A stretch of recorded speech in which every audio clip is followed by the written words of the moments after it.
mga kapatid, dahil alam natin ang judgment nasa kamay ng Diyos. Amen. Amen.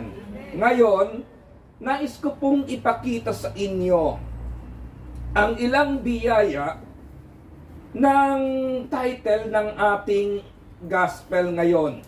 A Day with Jesus, A Day of Power Revealed. Unang bagay, mga kapatid, ay ganito.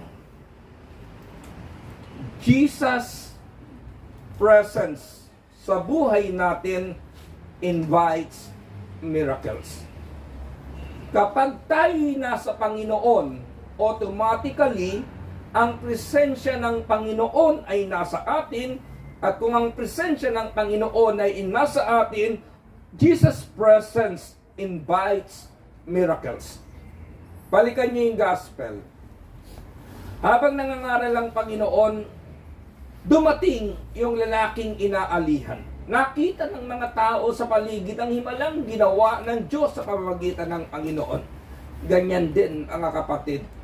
Kapag ang presensya ng Panginoon ay nasa ating buhay, at ang buhay at araw natin ay nasa Panginoon, yun mismo ang mag-i-invite ng biyaya o himalang kailangan ng iyong buhay. Ito, paninindigan ko sa preaching. Hindi iaalay ni Kristo ang kanyang sarili kung hindi pagpapalain ang iyong bulsa. Hindi tayo patatawarin ng Panginoon sa kasalanan kung hindi niya pagiginawain ang ating kalooban.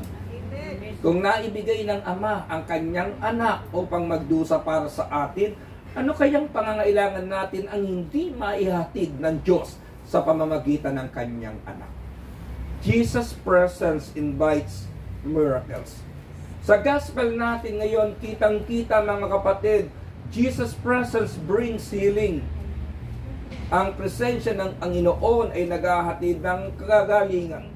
Ang mensahe ng Diyos, samantalang nakikinig kayo matapos awitin ang El Shaddai, ay healing message.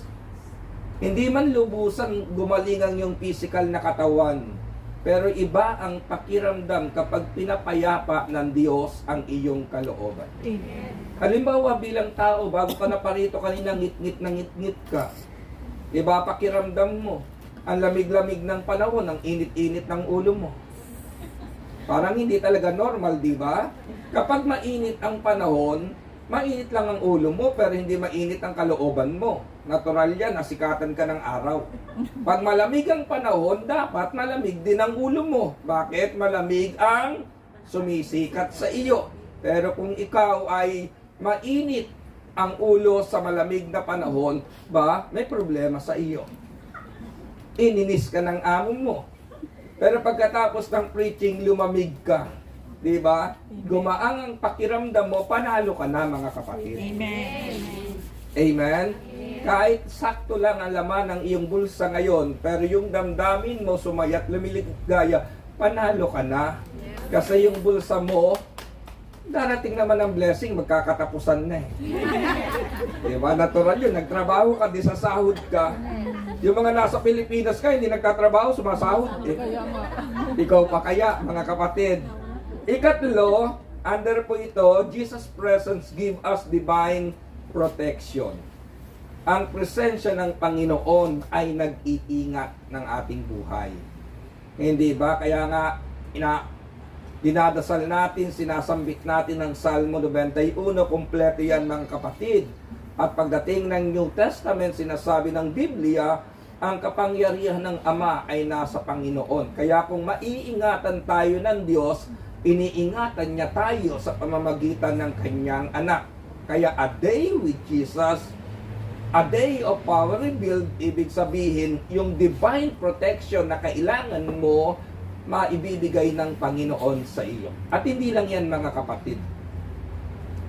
Yung divine protection na kailangan ng ating pamilya, pwede nating ilaga sa kamay ng Panginoon.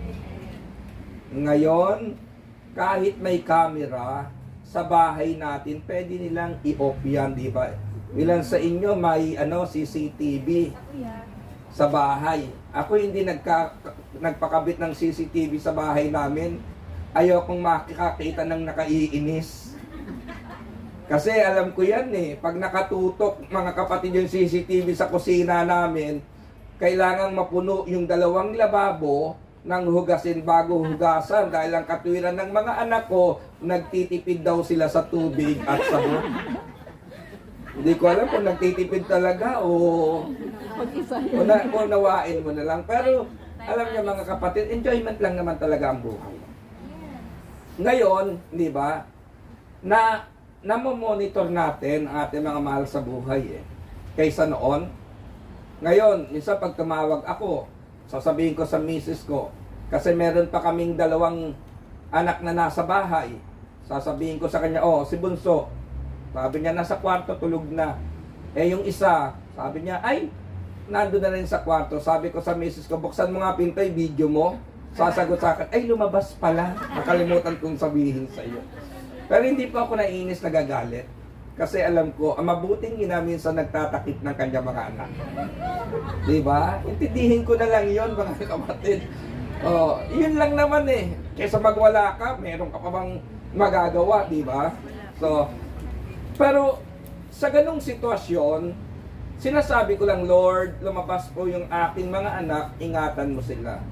Hindi ko man alam kung saan sila pumaroon, hindi man abot ng aking mga mata, hindi man abot ng aking kamay para magbigay ng protection. Alam ko, Lord, may divine protection sila sa iyo dahil bilang Ama, inilalagak ko sila sa iyong presensya. Amen. Amen. Pati asawa mo, ilagak mo sa presensya ng Panginoon. Para habang nasa piling ng iba, naiingatan. Diba para pag bumalik sa'yo, wala siyang sakit. Malakas pa. Minsan nakalulungkot mga kapatid, ngit-ngit na ngit-ngit ka sa asawa, bahala siya sa buhay niya, Lord. Diba? Pero nasa panalangin ng puso mo, Lord, ibalik mo siya sa akin. Ibinalik nga ng Panginoon, kaya lang alagain na. Kaya kahit nasa piling ng iba, paingatan mo sa Panginoon. Parang wala naka-amen sa akin doon. Ika-4 mga kapatid, Jesus' presence brings joy, peace, comfort, and divine rest. Madali na itong intindihin. Matthew chapter 11 verse 28, ang invitation ng Panginoon, lumapit kayo sa akin lahat na napapagal at mabibigatan sa inyong pasanin at bibigyan ko kayo ng kapahingahan. Ang ika-4 na nagagawa kapag ang buhay natin ay nasa Panginoon at ang presensya ng Panginoon ay nasa atin, Jesus' presence brings joy, peace, comfort, and divine rest. And finally, mga kapatid, Jesus' presence help us to fulfill our destiny. Jesus' presence help us to fulfill our destiny. Minsan hindi natin alam kung ano yung destiny ng buhay natin. Nung ako po'y nag-aral after ng high school, hindi ko naman alam kung anong gusto ko Hindi ko rin alam kung anong nais ko sa buhay. Nung unang panahon mga kapatid, di naman po ako talaga reliyoso. Hindi rin ako palapunta ng simbahan. Pero syempre, alam mong may Diyos. Pero kinatagpo po ako ng Panginoon sa panahon na kung saan hindi ko alam kung ano ang gusto ko sa buhay. Konting kwento. Dahil product po ako ng broken family, nang iwanan kami ng aking ama bago ako mag-elementary, naging adventurous po ako. Sama ako sa mga barkadang bisyo, inom, alak, sigarilyo. And then mga kapatid, dumating yung turning point ng calling sa akin ng Panginoon nang mahuli kami sa pot session. Nahuli kami sa pot session, inilaga kami sa Valenzuela Municipal Jail. At sa lugar na yan, mga kapatid, mayroon akong konting usap sa aking sarili. Sabi ko sa aking sarili, hindi ito yung lugar na gusto kong puntahan. Hindi ito yung lugar, hindi ito yung destiny ng buhay. Kaya lang dala ng kabataan na walang amang gagabay sa iyo at marami kang kaibigan, barkada na makamundo, doon ka sumasama sa agos ng buhay. Pero ang sabi ko, hindi ito yung lugar na gusto kong puntahan. Alam po ninyo, nakarinig ako ng isang mahina pero clear na tinig. Nang tinig na ito rin ang sabi, hindi rin yan ang lugar na inihanda ko para sa iyo.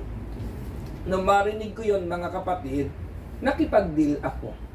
Sabi ko, kung mailalabas ninyo ako dito nang hindi makaka-iskandalo sa pamilya ko at magiging maayos ang lahat, hahanapin ko kayo.